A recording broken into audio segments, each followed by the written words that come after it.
bahwa akhlak yang mulia adalah buah yang manis dari akidah dan tauhid yang benar.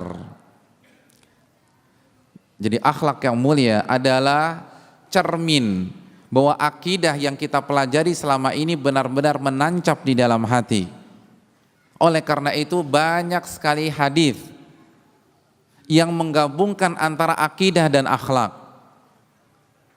Nabi sering menggabungkan antara perkara-perkara akidah dengan perkara-perkara apa? Perkara-perkara akhlak.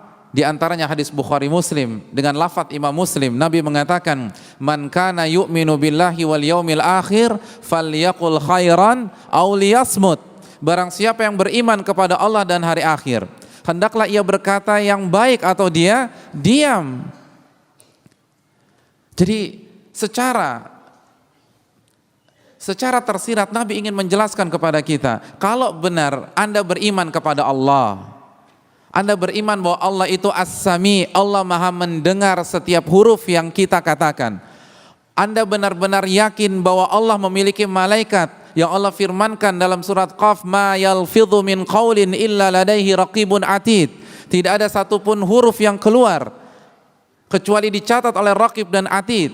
Dan Anda yakin Anda akan dibangkitkan oleh Allah, dan setiap huruf, setiap kata, setiap kalimat akan Allah mintai pertanggungjawabannya pada hari kiamat. Falyaqul khairan aw liyasmut. Hendaklah Anda berkata baik atau diam. Hendaklah dia berkata baik atau diam.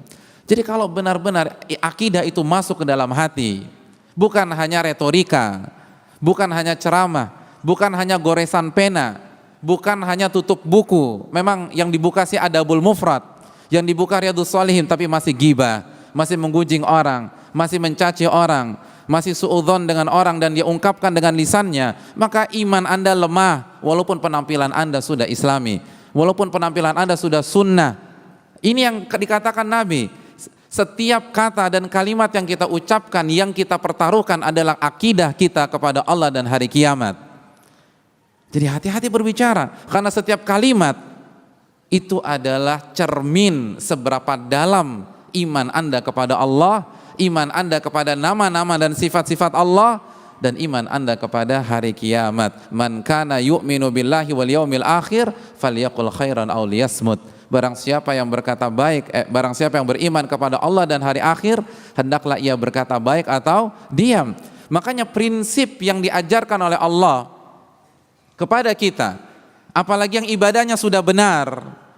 Apa kata Allah dalam surat Al-Isra ayat 53? Allah katakan, wa qul li ibadi yaqulul lati hiya ahsan inna syaitana yanzagu bainahum inna syaitana kana lil insani aduwan mubina.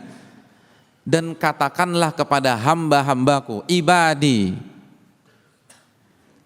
ibad, ini pujian dari Allah Subhanahu wa taala kepada hamba-hamba yang beribadah kepadanya, yang ibadahnya ikhlas dan ittiba kepadanya. Katakanlah kepada hambaku, katakanlah kepada orang-orang yang beribadah kepada diriku, kalau dia berbicara maka ucapkanlah kata-kata yang apa?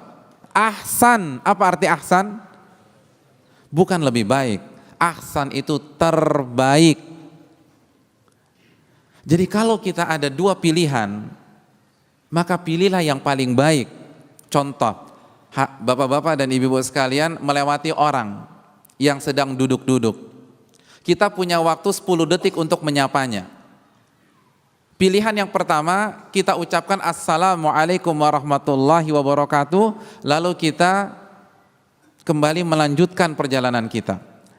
Pilihan yang kedua, kita ucapkan Assalamualaikum warahmatullahi wabarakatuh, lalu kita tanya, apa kabar Pak? Bagaimana kabar Bapak dan Ibu? Apabila kita punya dua pilihan ini, yang terbaik yang mana? Pilihan pertama atau yang kedua? Kita ucapkan salam lalu ngeloyor begitu saja, atau kita ucapkan salam lalu bertanya tentang keadaannya dan keadaan keluarganya? Yang terbaik yang mana? Kalau begitu Allah katakan wa qul li ibadi yaqulul lati hiya ahsan, dan katakanlah kepada hamba-hambaku, berbicaralah dengan bahasa yang terbaik. Jadi Ahlussunnah itu harus belajar bicara. Bukan hanya asal asbun saja, asal bunyi. Kita harus belajar bagaimana cara berbicara yang baik. Karena Nabi kita, Nabi yang tidak diragukan lagi kebaikan tutur katanya. Jangankan berhadapan dengan sahabatnya, orang kafir, Heraklius, apa kata beliau dalam hadis Bukhari, ila azimir Rum, kepada pembesar bangsa Romawi. Nabi tidak mengatakan wahai kafir, tapi Nabi menggunakan jabatan dia kepada pembesar bangsa Romawi. Kalau ini bahasa Nabi kita SAW kepada musuhnya, gimana kepada Abu Bakar, gimana dengan Umar, bagaimana dengan Ali, bagaimana dengan Uthman dan lain sebagainya.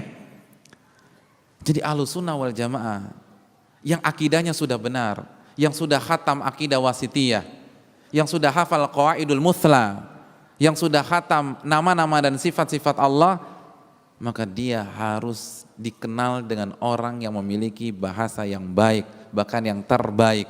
Man kana yu'minu billahi wal yaumil akhir falyaqul khairan aw liyasmut. Barang siapa yang beriman kepada Allah, bukan hanya menghatamkan tapi benar-benar beriman dengan hatinya dan beriman kepada hari kiamat, maka hendaklah dia berkata baik atau diam.